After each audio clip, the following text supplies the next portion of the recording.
Good morning, Bix Weir, roadrunner.com with your morning horn of Z's, your sip of, yes, decaffeinated tea. Somebody said yesterday, I hope that tea is decaffeinated. It is. Day 4 of the 9-day cleanse. This is too easy. It's too easy. Although I don't get to eat real food anymore. It's real food. It's just in a blender. Smoothie for 3 days. Smoothies. Actually, those are pretty good. I like my smoothies. I usually do a lot of fruit, too much fruit, according to Amy.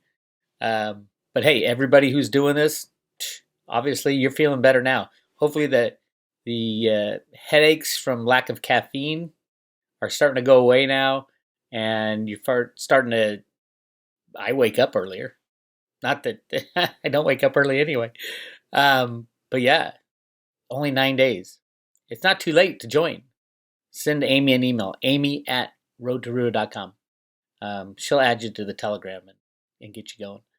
Anyway, yeah, another day, another bank bailout. This is significant. We're at 240. I thought we'd hit 250. We're at 240 billion right now tonight. Tonight's bailout is 250 billion. The problem is it's not enough. It's not nearly enough. And this week on the Friday road trip for private road members, I'm going to be adding to the timeline. So I'm going to put a new video up on the timeline showing why it's not enough and how they plan on jumping those numbers significantly, almost exponentially real fast. Just my take. Now, timelines, obviously, I don't know when this is all going to happen. I just take all the information I've given, I put it together, and I give it to you.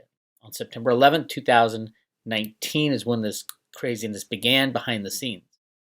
The spike in the repo rates happened on the Monday after September 11th. It's all part of a plan. I outlined the whole plan on the Road to Root. I think there's 7 videos now in the private road. Anyway, so here's where we are. The Fed repo today is 73.5, which is a monster repo, especially because they did another 15-day repo at 30 billion. So what does that all mean? Here's my running tally.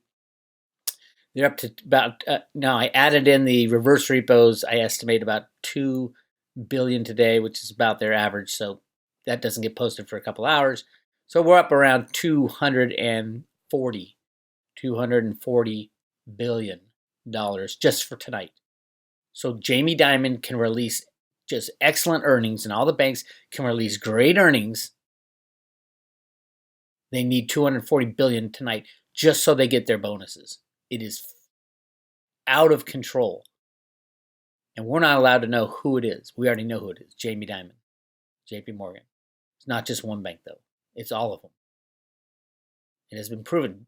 JP Morgan massively decreased their overnight liquidity over the last year. Massively. Because they were bleeding.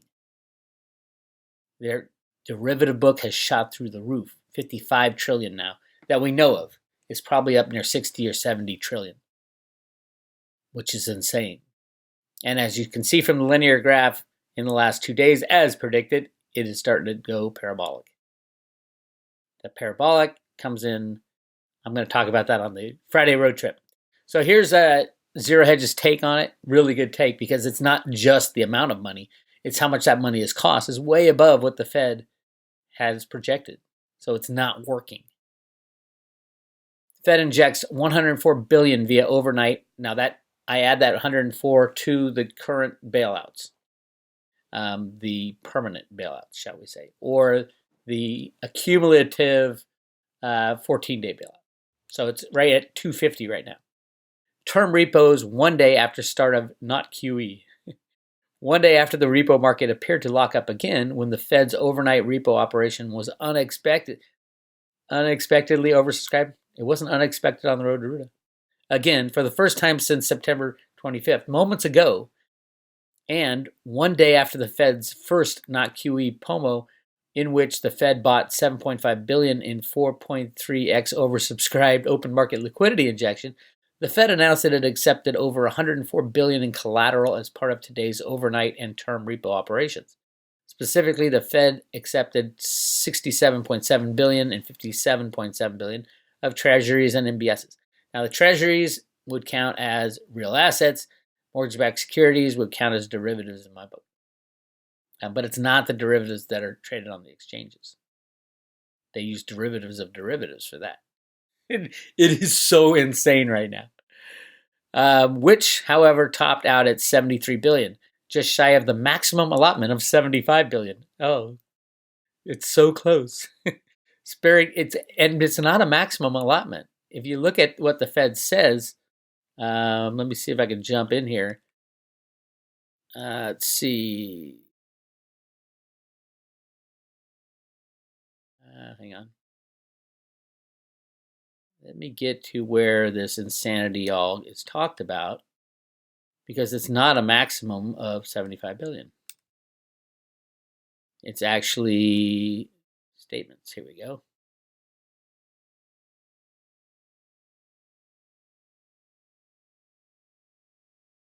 So here we have the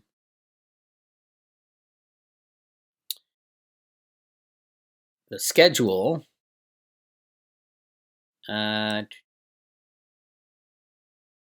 See right here, overnight operation dates from October 15th through November 13th, at least $75 billion. So they are leaving it wide open. So Zero Hedge rarely gets one wrong, but yeah, they're saying, well, they're on the road to Ruta. So hey, change it to at least $75 billion. So they didn't hit the 75, but why say at least $75 billion when that means infinity? Basically, just shy of the maximum allotted of $75 billion, unless the Fed has written it wrong. Sparing the Fed the humiliation of explaining why liquidity conditions remain beyond constrained. Yet, coming one day after the Fed's own repo operation was oversubscribed, $80.35 billion, the drop was hardly substantial, as one would expect at a time when the Fed is now permanently expanding its balance sheet, having started to monetize T-bills yesterday. Indeed, as shown below, this was only the second most securities pledged at the Fed since September 25th. Perhaps a reason for the slightly reduced liquidity need is that just minutes before the overnight Fed operation, the Fed also accepted $30 billion in 15-day term repos. Yet the clearest indication that something remains ominously broken with the repo market came earlier today when the ICAP reported that the day's first overnight general repo collateral traded at 2.04% to 2.01% above the upper end of the Fed fund rate corridor, and confirming that the liquidity shortage is persisting, which prompted us to note that one day after oversubscribed repo, 2, one day after not QE4 started, 3, one day after a Fed president hinted strongly that a standing repo facility is coming. The repo rate is still abnormally above Fed funds, as the repo rate remains broken and banks refuse to lend to each other. What is most concerning is that it is taking place as the Fed is now permanently increasing reserves again, which then begs the question, just why are banks so scared of lending money to each other now that JP Morgan's previously discussed reticence, whatever that is also spreading to smaller banks and choose to park their money with the Fed instead? What do they know that we don't? Well, one of the things they know is that this collateral is tainted. At the DTCC, everybody and their mother owns the same collateral. Same with stocks, bonds, gold certificates, silver certificates, and cryptos are rehypothecated up the yin-yang, although the DTCC theoretically has nothing to do with it. It's all done at the exchange level. These exchanges do not have the cryptos they are selling you. Get your cryptos off the exchanges. Get your silver out of the silver exchange. There's only 2. But if you have silver in an ETF like SLV, you are insane. I don't care who holds your silver, it will be gone. Oh, but I love the Perth Mint. The Perth Mint is criminal. Massive rehypothecation there. I busted them years ago. They are criminal. SLV criminal. Anybody who holds your silver for you will take your silver. Why? Because they have no choice. They have no choice. When the banks collapse, they will be grabbing your collateral and taking care of their own families, because their own families will be in a world of hurt just like yours. They're not going to give you your silver back. They're not going to give you your cryptos back. If you hold your crypto on Coinbase, on Kraken, on Gemini, you are insane. You are insane. Nobody should hold any assets at this point in time. The system is falling apart as planned. As planned. Check out the silver price. After getting slammed yesterday, it's right back up where it was, as if nothing happened.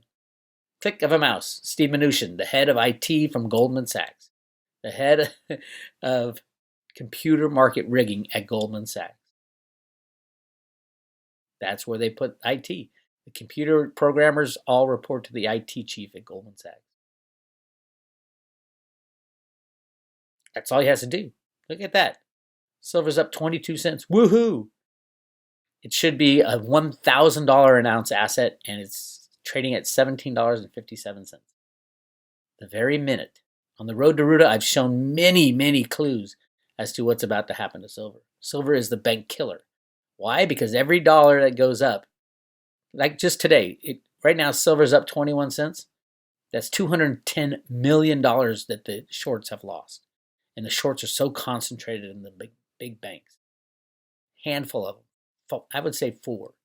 2 big ones in the U.S., obviously, JP Morgan and Citibank. JP Morgan's being brought up on RICO charges for rigging the silver market, and yet they're still allowed to trade in silver? Are you kidding me? They have to keep the system going. So yes, for every dollar that silver goes up, these 4 banks lose $1 billion. So yeah, what would a $100 silver price do to these banks? Goodbye. What about a $1,000 silver price? Beyond goodbye.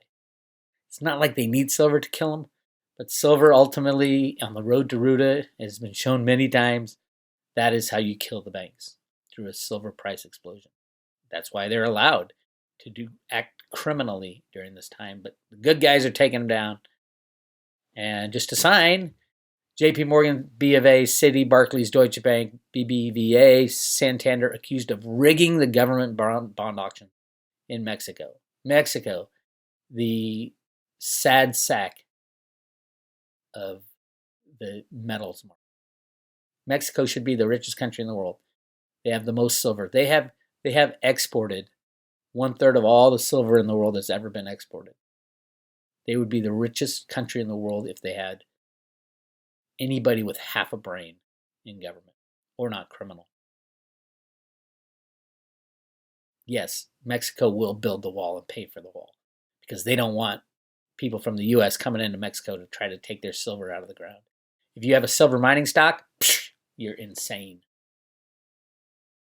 It'll get confiscated, especially if it's in a foreign country. Oh my God. Can you imagine the people of Mexico starving while rich silver investors in the stocks of silver mining companies located in Mexico live high on the hog? You guys, please don't invest in any silver mining stock, gold mining stock. First of all, they're derivatives, rehypothecated by the DTCC. But second of all, they're all going to be confiscated, even in the U.S. It's in the Road to Ruta documents. In the teacher's guide, Ruta says, should the government take over the mining of all the colored flowers, the growing of the colored flowers? Please protect yourself right now. Cryptos are given a little breath of fresh air. Tiny. That's all you can breathe, just a little. 100% rigged 100% of the time. Now, they can put the price of Bitcoin to 0 or put it to $1 million with a click of a mouse. It's very easy to do. Deep state is highly involved in cryptocurrency. Be careful out there. Ultimately, yes, it will be the place to be. Between now and the time that we say, oh, finally, I think the banks have to go down. For gold and silver and cryptos to move, you got to remove the bankers. That's why I'm so focused on this stuff right now. This is the clues that the bankers, they will go exponential, which I will talk about in the Friday road trip for private road members. If you want to become a private road member, jump on and hit subscribe today. It'll show you everything about it. You get a Very token and a silver token and a silver coin, the coolest coin ever. But today I'm adding to this, Ruda's timeline. And right now there are 7 videos on it. Mostly going up to 9/11. It goes back from June, coming up to right to 9/11. And obviously, when you look at this chart, you say, when did the plumbing break in the global financial system? On 9/11. There it is right there. Interest rate spikes on 9/16, the Monday. And then the Fed jumps in on the Tuesday. And there you have it. And it is going parabolic. And I will talk about the parabolic moves and when and what I think is going on when I post the latest Ruda timeline.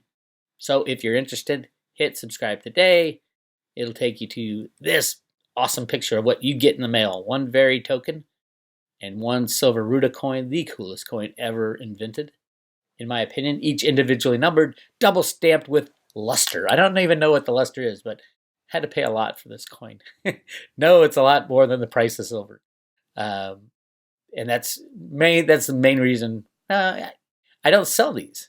I give them out to private road members for joining and for renewing.